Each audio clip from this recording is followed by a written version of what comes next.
各位观众、各位听众、各位网友、各位朋友，大家好，欢迎来到派 TV 频道。今天是纽约时间2020年10月28号星期三。纽约市的死亡人数是23969人，确诊人数是263633人，死亡率是9.09%。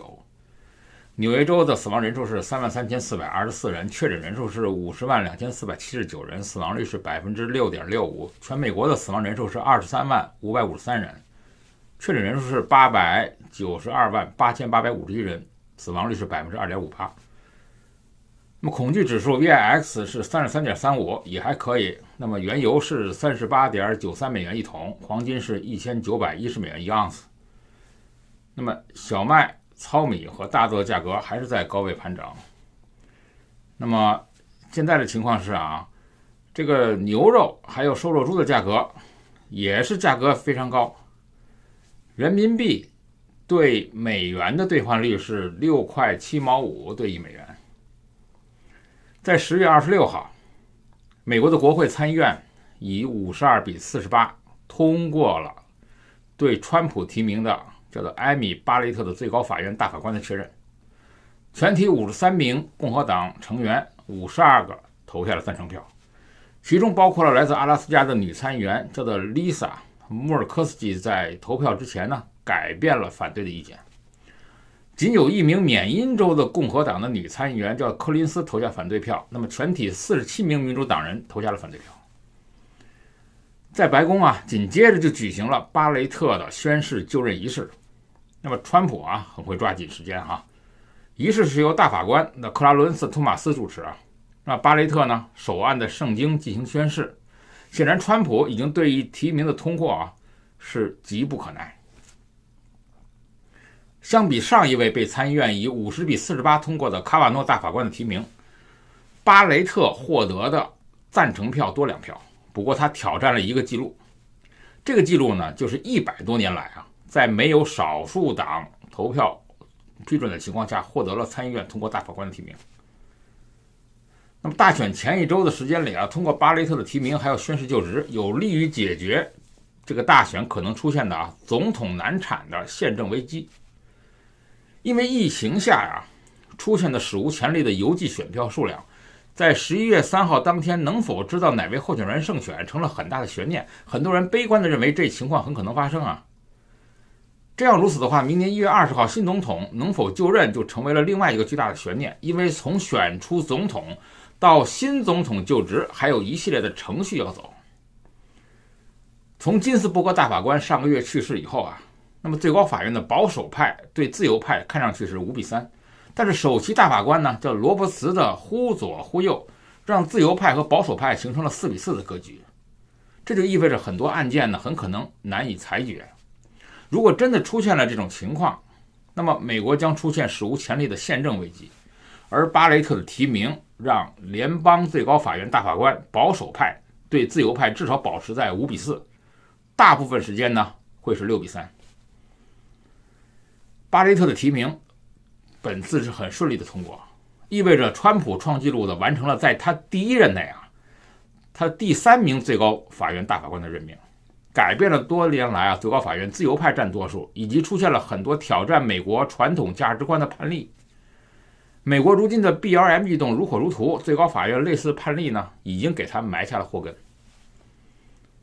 巴雷特的上任也同时它意味着即便1周后川普败选了，那么美国回归保守主义的步伐也不会停止。除非越来越多没底线的民主党在赢得国会2院和总统选举以后改变规则，让最高法院的大法官人数更增多，那么将会有更多的自由派大法官塞入了最高法院。而拜登和贺锦丽在这一问题上的暧昧态度已经表明了他们真的要大概率的这么干。不过民主党此次大选和国会选举能否稳赢先不说，那么如果真要那样干的话可要比总统难产这种宪政危机要严重的多。不过他们真要这么干的话，而国会又不能够制约的话美国爆发内战并不是稀罕的事情。当然这一切的前提就是他们能赢得总统大选。目前看这件事对于丑闻缠身的拜登来说同样是难比登天。最高法院大法官在美国的权威是至高无上的，甚至可以在大选出现异议的时候来裁决总统是谁。这一传统的形成是不是合理先不说啊，那么最高法院大法官呢，因为任期属于终身制，不受党派选举政治的左右，那么他的影响力甚至超过4年。一次选出了这个总统，则是明摆着一个事实啊，他的影响力几乎是很长时间。那么一个法治国家啊，法官的权威大，最高法院的大法官呢权威最大。那么最高法院的大法官的权威也不是某个大法官个人的权威，而是他们集体的权威。民主集中制啊，最高法院的大法官们啊一起民主投票，最终呢票多一方的意见呢成为代表最高法院的集中意志，这个意志连总统也只能够徒呼奈何。现在艾米·巴雷特的宣誓就职就意味着什么呢？意味着最高法院大法官的常识派将达到4+1再加1等于6位。那么最高法院大法官总共才9位，哪怕把罗伯茨定义为左派，那么常识派与左派的比例呢也会是5:4的。而不包括年轻的罗伯茨的常识派的5位大法官啊，有4位非常年轻。这就意味着啊，未来20-30年决定着美国重大走向的美国最高法院将由常识派掌舵。总统每4年就要接受民众可以科学统计的民意投票测验，最多8年就得换位，而大法官则可以当一辈子。在自己未来的20-30年的漫长人生旅途中啊，用手中的票来决定美国重大方向的走向。所以这次艾米·康尼·巴雷特的任命真的是比即将到来的美国总统大选还要重要。上次大选呢，很多民众对于川普的寄予厚望，大法官的任命是重中之重。如今在大法官的任命上，川普成功的完成了一个历史的使命。当然11月3号啊，确定的美国新总统并非什么都做不了。目前最高法院还有2位大法官啊，年事已高。其中保守派的黑人大法官叫做 Clarence 托马斯，是1948年出生的。自由派的 Stephen Breyer 是1938年出生的，仅仅比1933年出生的已经离开的金斯伯格年轻5岁。如果这次川普啊再次当选的话，而且还能够再任命2名大法官，那真是不得了。那么绝对就是一个空前绝后，而左派将在最高法院几十年内啊都翻不了身。当然，如果拜登当选啊，而且还能够任命2位大法官，那么也改变不了未来20-30年美国最高法院的格局。我们知道，川普政府他一直在打压中国的企业啊。美国的司法部呢，本来打算9月20号啊，把这个微信的海外版叫 WeChat 从美国的应用店中删除。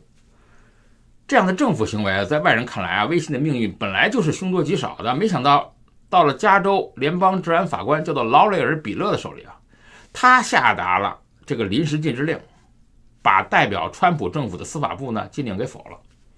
从目前的情况看啊，大家都不再担心啊，你手中的这个微信啊会不会下架。那么对于法官的禁止令来说啊，美国的司法部呢也没办法，唯一能做的只能是请求。那么司法部呢要法官撤回决定，需要向法官来请求。同时呢，司法部是要法官撤回批准谷歌和苹果允许在美国应用店下载 WeChat 的决定。但是呢，最新的消息是啊，也就在10月23号左右，劳雷尔·比勒法官他驳回了司法部的请求，理由居然呢就是政府方面拿出的新证据啊，不足以改变他在这个案件上的意见。司法部对于法官的态度啊，本身是请求而不是命令。那么为了请求撤回，司法部呢已经拿出了一个新证据，但是没想到这个司法部的这个卑躬屈膝啊，还有新的证据啊，还是没能让法官改变决定。所以法官的理由呢，就是新证据不足以让他改变原来的决定。所以呢，目前为止看啊，那么要知道这个司法部啊本身提供的这个证据，那么本身就是一个已经审视过的，是符合法律的。但是问题就是最终司法部的这个要求居然还是被美国的法官给否了。所以呢，根据比勒说啊，有关的证据呢是支持了下面的结论：就是限制措施给言论造成的负担啊，远远超过了推进政府合法利益所必须的程度。这个法官呢，甚至还训斥政府的这个所为，他认为政府的这种做法呢，是在对一个纯粹的，也就是微信啊社交平台实施史无前例的禁令。那么关于美国人使用微信的危害呢，完全是一种猜测，这直指公民的言论自由啊、通讯保护和美国政府的胡乱猜测。那么这一点啊，我们受到了一个很深的教育啊，真正的司法独立呢，我们亲眼看到了。我们知道啊，有人说你不要虐待动物啊。最近一个惊悚的新闻啊，很让人可怕啊，就是上野公园啊，就上海的野生公园啊，这个熊啊，把这个饲养员给吃掉了。那么现在呢，又谈到了动物的权利。当然，我们先撇开这个案子不说啊，我们先谈一下动物的权利和人权有什么区别。那么只凭常识的认知啊，一般人认为啊，残害虐杀动物的行为是不应该的。但是呢，我知道啊，我们所有的社会啊，作为一个共同价值啊，要采用一定的方式来明确和声张一个共识。那么之间呢，这种共识呢，所以容易达成呢，并不是源自于一种理性的思辨，而是人人都有的一种恻隐之心。这种对于动物的这个不安的情绪呢，显然不是一个理性思考的结果，而是一种先天的感性能力。那么这种恻隐之心形成的机制呢，是一个非常深奥的哲学命题。那么人类啊，天然的认为不应该残害虐杀动物，是因为人类天天有一种道德的情感。在任何动物被残害的事件中啊，先不管说动物可能袭击人类，那么人会移情于动物之上，看到动物被残害，如同自己受到伤害一样，产生不安难受的情绪，而并不是因为动物拥有不被虐待残害的所谓权利。那么这种不安情绪的程度啊，那么大小很大程度上取决于人类和动物之间的远近亲疏的关系。打个比方啊，如果你养了2年的宠物狗啊，你被人残害，还有他人的狗被人残害，对你造成的心理伤害呢，前者明显大于后者。宠物狗被虐杀和被踩死的蚂蚁，这两者对你造成的心理伤害呢，也是前者大于后者。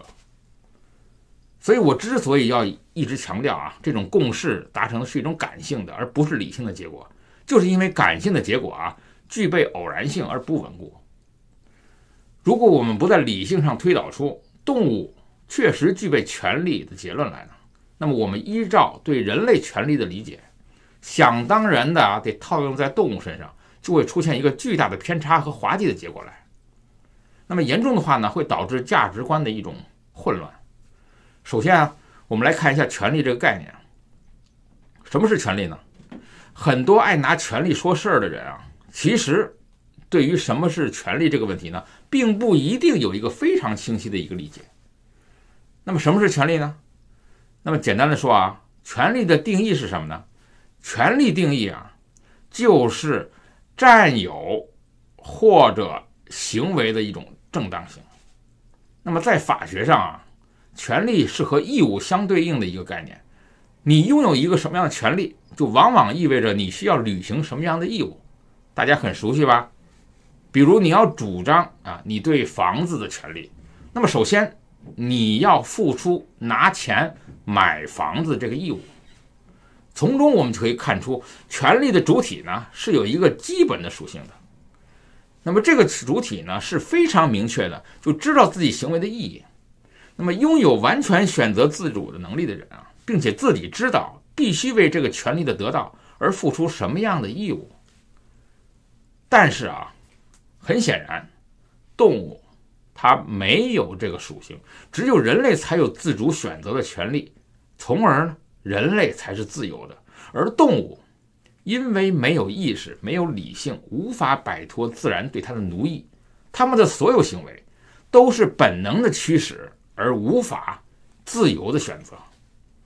所以如果一个生物啊本身不具备自主选择和承担义务的能力，那么何来权利一说呢？比如说你家的狗啊跑到我家里去撒尿，那么我也只能让你来处理，绝对不会义正言辞的让你的狗来负责任。所以说从学术的范围来说啊，一般在对于自己的观点进行立论以后呢，除了会对于观点进行论证以外呢，也会有大段的篇幅来论证反方意见的不成立，从而呢使自己的观点呢从正方两个方面得到证明。那么我也尝试这么做一下啊，比如说啊，有些人也许会从另外的角度来反驳我的观点啊，他们会说 OK， 婴儿啊他也是没有理性嘛，对吧？婴儿只会哭，只有动物的本能，那么为什么婴儿有人权呢？这个问题呢其实问得很好，其实也并不难回答的。答案就是啊，因为婴儿啊他刚出生虽然是没有理性的，但本身婴儿是人。那么所有人类都是从没有理性的婴儿啊慢慢成长为具备理性的成年人，而这是一个普遍存在的事实和真理。而其他的动物呢，迄今为止没有任何迹象和事实来表明啊，它们有任何一个物种普遍具备这个潜在的趋势。因此婴儿呢是有人权的，是因为婴儿到成年人就是有一个延续的关系啊，它有一个同一的生命体。人类成长的过程啊，本身就是一个理性和意识逐步建立的过程，终止这个过程呢，也就消灭了权力的主体。类似我们也可以看到啊，在人类政治的实践中啊，你选举权在法律上的确认和年龄呢也是密切相关的，所以也是一个同样的逻辑。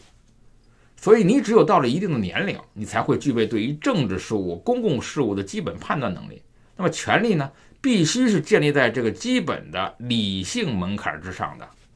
所以说，人只对人有道德的义务，而对于动物则没有这种义务。那么人作为一个自然的存在啊，并不比动物优越，很多的能力上啊，都比别的动物要拙劣啊，比动物跑得慢啊，比动物反应差呀，比动物的嗅觉差。但是作为一个理性的存在，人是唯一能够道德实践的主体，那么这个主体的行为才有资格进入关于权力正当性的思辨中来。所以权力本质上是属于人类的专利品，跟动物是无关的。所以如果有人指责啊狮子或者熊说啊，你道德败坏，你不应该去捕食可爱的羚羊，甚至吃人，那么这种苛责显然是有些滑稽。那么刚刚发生的这个野生动物园的饲养员被吃掉的话呢，你怎么可以去进行指责啊？尤其是对熊呢？人或者羚羊吃掉被很可怜啊，引起我们的恻隐之心，我们就无法帮助羚羊来伸张羚羊权啊。否则狮子因为没吃到羚羊而饿死，我们又是不是不顾及狮子的生存权呢？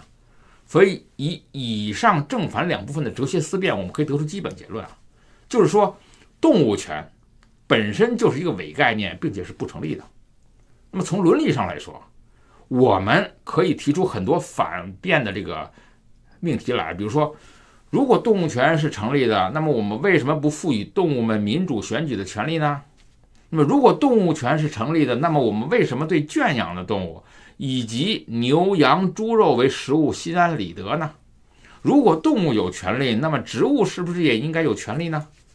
所以当问到这一大堆问题的时候呢，很显然极端的动物保护主义者呢，他并不能很好的应对这种的反问。所以当情怀大于理智，逻辑也无法自洽的时候呢，他们所谓的对于动物的保护其实是走入了一个很大的误区。那么极端的情绪化的言行非但不能够保护动物，反而会导致人类和动物关系的错乱，也会同时损害人类应有的权利。那么残忍的一幕我们是见到了啊。那么既然动物没有所谓的权利之说呢，那么我们保护动物的理论呢是来自何方呢？很简单，来自于人类的道德。就是说，就如同我们本身的肉身啊需要保护一样，我们的道德情感也需要维护。而对于道德的敬重，就是人类之所以超越动物的感性，从而赋予了自身人生意义的关键所在。虽然我们不知道这种天然的道德感从哪里来的，但是我们天生的就知道残害生命的行为，不论是对人还是对动物都是不对的。那么人是为了维护肉身的生存不得已需要其他动物来提供营养，但这并不意味着我们可以有理由的去残害虐杀其他动物。所以当我们解决这个问题的办法，就是区分野生动物和食用动物，区分必要的和不必要的行为，在满足人类正当食物需要的同时，立法保障这些动物免受不必要的痛苦和折磨。这些基本的原则就叫做动物的福利。记住啊，这是福利，不是权利。也就是说，动物虽然没有权利，但是它们应该有福利。那么权利和福利有什么区别呢？那么权利和福利的核心区别就在于，权利是双向的，是有权利就有义务，而福利呢，实际上它是单向的。动物啊，不需要为享受到的福利付出任何的义务，是人类对动物的一种单向的付出。而动物能够享受到福利的具体内容，被普遍理解为啊，就是5大自由。那么大家这边啊，长一下知识啊。第一是要让动物具有免受饥渴的自由；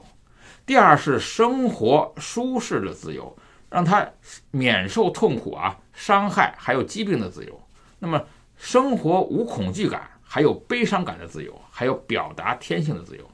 所以有人说，在我们这个世界啊，不少国家都还处于战乱、贫困和资源匮乏的重大威胁之下呢，人类的生存呢都还没得到双重保障。那么怎么能奢侈的谈动物的福利呢？似乎有一些不切实际。但是我想啊，即使我们暂时没有能力给动物更多的福利，至少你可以做到不虐待、不折磨动物，是我们人类应该能够给予动物的最低的福利。而关于这个上野动物园出现这种吃人的行为，除了这是管理的问题以外呢，那么还是减少 blame 来怪罪这些熊吧。派 TV 欢迎订阅，我们下次见。